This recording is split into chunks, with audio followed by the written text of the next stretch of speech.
آج حالات ایسے آ گئے کہ قرآن کو بدلنے کی باتیں ہونے لگ گئی. کیوں؟ تم اٹھاتے ہی نہیں.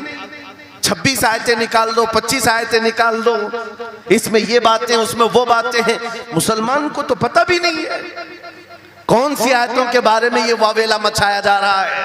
ارے تم پڑھو، تمہارے لیے قرآن آیا ہے.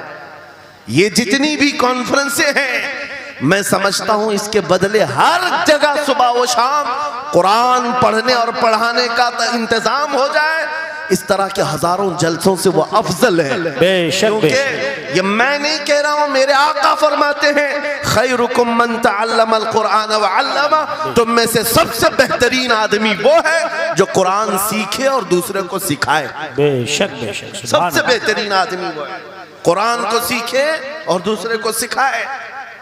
آج نوجوانوں کے اندر ایک بڑی تعداد مجھے دیکھنے کو ملتی ہے، ان کو چھوٹی چھوٹی صورتیں بھی نہیں معلوم، قرآن دیکھ کر کے پڑھنا بھی نہیں آتا. بچپن میں ہمارے ماں باپ نے ہم کو سینے سے لگا کر کے قرآن مدرسہ بھیجنے کی عادت ڈالی تھی، اور جب اسکول جاتے تھے تو بستہ پیچھے لگا کے جاتے تھے. پتہ ہوگا، اسکول جاتے ہیں تو بستہ پیچھے رکھ کے جاتے ہیں، اور قرآن پڑھنے کے لیے جاتے ہیں تو سینے سے لگا کے جاتے ہیں. یہ ہمیشہ سے ایک ریت رواج چلا، بزرگوں کا ڈالا ہوا کہ بیٹا قرآن ہمیشہ آگے ہوگا. لیکن شعور آنے کے بعد تم نے قرآن کو پیچھے ڈال دیا، پیچھے کو آگے کر دیا. کوئی علم ایسا نہیں جو قرآن میں موجود نہیں، کوئی علم ایسا نہیں. وَلَا رَطْبٍ وَلَا يَابِسٍ إِلَّا فِي كِتَابٍ مُبِينٍ. میرا مولا فرماتا ہے کوئی خشکی اور تری کی بات ایسی نہیں جو ہم نے قرآن میں نہ بیان کی. وَنَزَّلْنَا عَلَيْكَ الْقُرْآنَ تِبْيَانًا لِكُلِّ شَيْءٍ. رب فرماتا ہے ہم نے قرآن میں ہر چیز کا واضح بیان اتارا ہے تم پر. اور سیدنا عبداللہ ابن عباس مفسرین کے سردار، رسول پاک صلی اللہ تعالیٰ علیہ وسلم کے چچیرے بھائی حضرت عبداللہ بن عباس کہتے ہیں لو ضاع لی عقال بعیر لوجدته فی کتاب اللہ. کہتے ہیں اگر میرے اونٹ کی نکیل کی رسی بھی گم ہو جائے میں اس کو کتاب اللہ قرآن میں ڈھونڈ لوں گا. کیا بات، واہ واہ واہ واہ. میں اس کو قرآن میں ڈھونڈ لوں گا. ان کے پاس علوم قرآن تھے. اور آپ کیا سمجھتے ہیں قرآن میں کیا نہیں ہے؟ سائنس کی وہ ایجادات کو اگر آپ لے کر کے بیٹھے، میں نے اپنا پورا بیان ریکارڈ کیا ہے 2 سال قبل ہی. یہاں وقت کی قلت ہے، میں آپ کے سامنے عرض کرتا ہوں.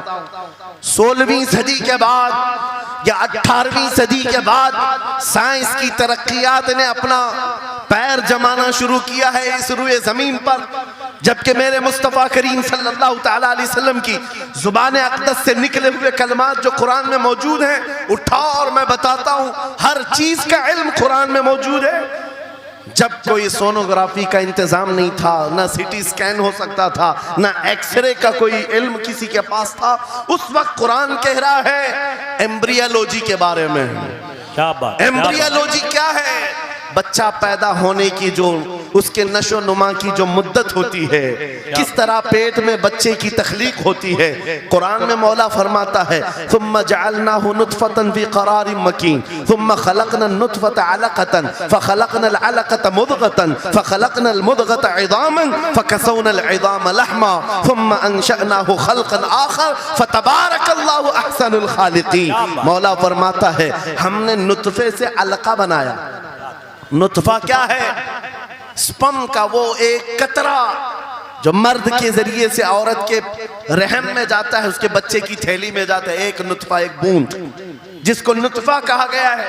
مولا فرماتا ہے ہم نے نطفے سے علقہ بنایا. علقہ کس کو کہتے ہیں؟ سائنس میں پڑھنے والے اگر اسٹوڈنٹس ہوں تو سمجھ جائیں. اگر کوئی میڈیکل سائنس کا کوئی اسٹوڈنٹ ہے تو اسے معلوم ہونا چاہیے ایمبریالوجی میں چپچپا ہوا چنگم جو ہوتا ہے اس کو علقہ کہتے ہیں عربی میں. اور آج سائنس یہ کہتی ہے کہ پہلے باپ کے نطفے کے ایک قطرے سے ایک چھوٹا سا خون کا ٹکڑا بنتا ہے جو چپچپا ہوتا ہے، پھر اس کے بعد ایک گوشت کا ٹکڑا ہوتا ہے، پھر اس کے بعد اس میں ہڈیاں بنتی ہیں، پھر اس کے بعد اس پر چمڑیاں آتی ہیں، پھر اس کے بعد اس کی آنکھیں ساری چیزیں بن جاتی ہیں. یہ پروسیس ہے 9 مہینے ماں کے پیٹ میں، اور ہر ایک کے ویکس گنے ہوئے ہیں. فرسٹ ویک میں کیا ہوتا ہے، سیکنڈ ویک میں کیا ہوتا ہے، تھرڈ ویک میں کیا ہوتا ہے. ایمبریالوجی کا پورا علم ہے.